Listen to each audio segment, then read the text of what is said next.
আমি ইতিহাস শিক্ষিকা চৈতালি মণ্ডল। আজকে আমি আপনাদের সঙ্গে আপনাদের আসন্ন এসএলএসটি পরীক্ষার প্রথম পর্ব মেহেরগড় সভ্যতা নিয়ে আলোচনা করতে চলেছি। কমিশন সূত্রের রিপোর্ট অনুযায়ী আপনারা সবাই জানেন মোটামুটি সেপ্টেম্বর মাস নাগাদ আপনাদের পরীক্ষা হবার সম্ভাবনা রয়েছে। তাই আপনাদের সাফল্য যাতে খুব সহজেই আসে, অর্থাৎ আপনারা যাতে খুব সহজেই সিলেবাসটা কমপ্লিট করতে পারেন, তাই খুব কম সময়ের মধ্যে আপনাদের প্রস্তুতির জন্য মেহেরগড় সভ্যতা থেকে শুরু করে প্রত্যেকটি টপিকই আমি আলোচনা করার চেষ্টা করব, সেই সঙ্গে অল ডিটেলস দেওয়ার চেষ্টা করব। আশা করি আপনারা প্রত্যেকেই উপকৃত হবেন। পূর্বে মনে করা হতো সিন্ধু সভ্যতা বা হরপ্পা সভ্যতাই ছিল ভারতের তথা বিশ্বের প্রাচীনতম সভ্যতা। কিন্তু সম্প্রতি 1974 খ্রিস্টাব্দে ফরাসি প্রত্নতত্ত্ববিদ জাঁ-ফ্রাঁসোয়া জ্যারিজ এবং পাকিস্তানের প্রত্নতত্ত্ব বিভাগের প্রধান রিচার্ড মিডো বেলুচিস্তানের পশ্চিমে সিন্ধু উপত্যকার কাচ্চি সমভূমিতে মেহেরগড় সভ্যতার নিদর্শন আবিষ্কার করেন। রেডিও কার্বন 14 পরীক্ষার দ্বারা প্রাপ্ত তথ্য অনুযায়ী এই সভ্যতার বিস্তারকাল আনুমানিক খ্রিস্টপূর্ব 7000 খ্রিস্টপূর্বাব্দ থেকে 2500 খ্রিস্টাব্দ পর্যন্ত। 1974 খ্রিস্টাব্দে মেহেরগড় সভ্যতার আবিষ্কার হওয়ার পর ভারতীয় ইতিহাসের একটি নতুন দিক উন্মোচিত হয়। নব্যপ্রস্তর যুগের অন্যতম শ্রেষ্ঠ ও প্রাচীনতম মেহেরগড় সভ্যতা মূলত ভারতীয় উপমহাদেশের উত্তর পশ্চিম অংশে বোলান গিরিপথের নিকটবর্তী অঞ্চলে গড়ে উঠলেও বেলুচিস্তানের ঝোপ নদীর দক্ষিণ উপত্যকা থেকে শুরু করে সিন্ধু নদের সমগ্র পশ্চিম অংশ পর্যন্ত এই সভ্যতা বিস্তৃত ছিল। প্রধান কেন্দ্র মেহেরগড়ে এই সভ্যতার প্রথম নিদর্শন খুঁজে পাওয়ায় এই সভ্যতার নাম হয়েছে মেহেরগড় সভ্যতা। সিন্ধু উপত্যকার কাচ্চি সমভূমিতে অবস্থিত এই সভ্যতার অন্যান্য উল্লেখযোগ্য কেন্দ্রগুলি হল তরকাই কেল্লা, শেরি খান তরকাই, রানা ঘুন্ডাই, কোট দিজি, কিলেগুল মোহাম্মদ, কাচ্চি বেগ, নৌশৌরা, গাজী শাহ, নন্দুরা, আমরিনাল, কুল্লি প্রভৃতি। এবার আমরা ভারতের প্রাচীনতম সভ্যতা মেহেরগড় সভ্যতার বিভিন্ন স্তর বা পর্যায় নিয়ে আলোচনা করব। আমরা মোটামুটি মেহেরগড় সভ্যতার পর্যায় বা স্তরগুলিকে 4টি ভাগে ভাগ করে আলোচনা করতে পারি। চলুন আমরা দেখে নিই প্রথম পর্যায় বা স্তর কি ছিল। মেহেরগড়ের মানুষ এই সময় যব ও গম এই দুই প্রকার খাদ্যশস্যের চাষ করত। খাদ্য উৎপাদনের বিষয়ে এদের উল্লেখযোগ্য কীর্তিস্বরূপ উদ্বৃত্ত খাদ্যশস্য সঞ্চয়ের জন্য তৈরি স্বতন্ত্র সত্যাগারের নিদর্শন পাওয়া গেছে। এরা ছাগল, ভেড়া, কুঁজ বিশিষ্ট ষাঁড়কে পশুপালনের জন্য ব্যবহার করত। এই সংস্কৃতিতে পাথরের তৈরি জাঁতা ও পেষণের উপকরণও দেখা গেছে। কৃষি যন্ত্রপাতির মধ্যে প্রাচীনতম হাতিয়ারটি হল বিটুমেন জাতীয় পাথরখণ্ডে নির্মিত কাস্তে।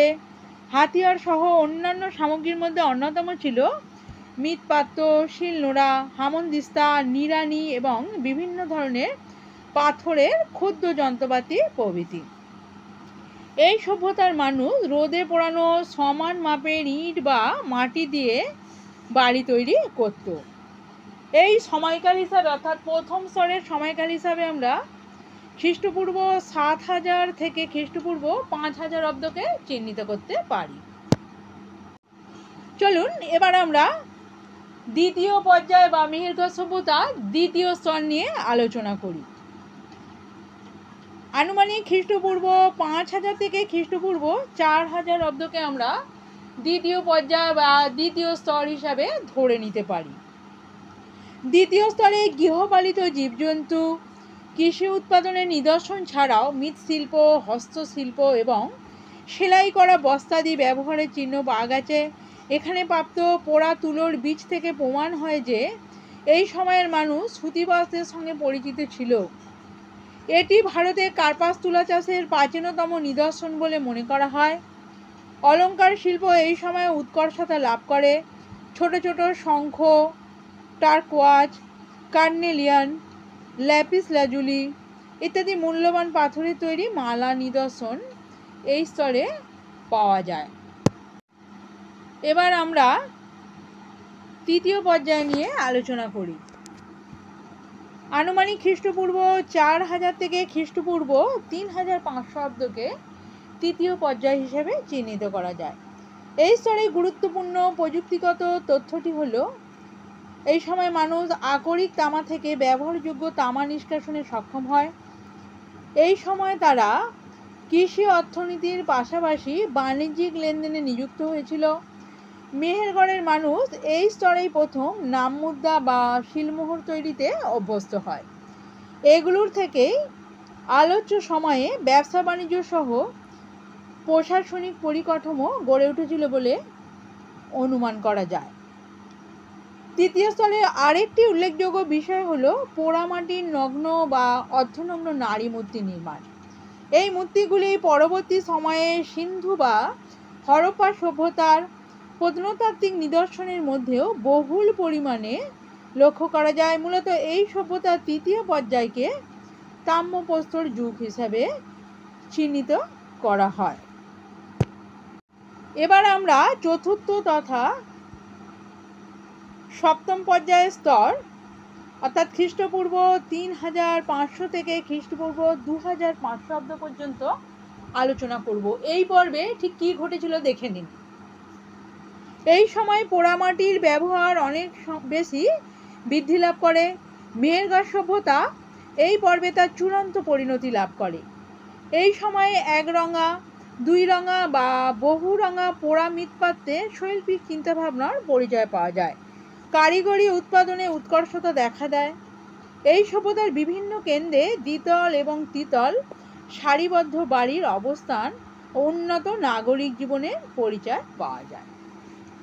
মোটামুটিভাবে আমরা আলোচনা শেষ করার আগে এটুকু বলতে পারি যে 1974 খ্রিস্টাব্দে মেহেরগড় সভ্যতা আবিষ্কার হওয়ার পরই ভারতীয় ইতিহাসে তথা ইতিহাসের ছাত্রছাত্রীদের কাছে একটি নতুন দিক উন্মোচিত করে তুলেছে।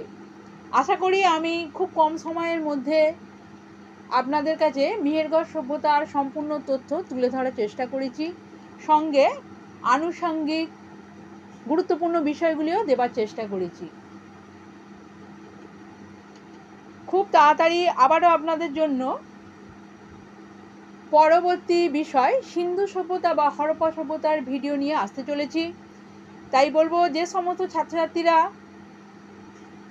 আমার চ্যানেলে নতুন তারা অবশ্যই এই ধরনের গুরুত্বপূর্ণ ভিডিও এবং আপডেট পেতে চ্যানেলটি সাবস্ক্রাইব করে রাখুন এবং ভিডিওটি আপনাদের কেমন লাগলো অবশ্যই কমেন্ট বক্সে জানান। প্রগতি বিদ্যাভবনে অফলাইন ক্লাসের সঙ্গে সঙ্গে অনলাইন এসএলএসটি ক্লাসও শুরু হয়েছে। আমার সঙ্গে ক্লাসের জন্য আপনারা 9733833561 এই নম্বরে যোগাযোগ করতে পারেন। ধন্যবাদ।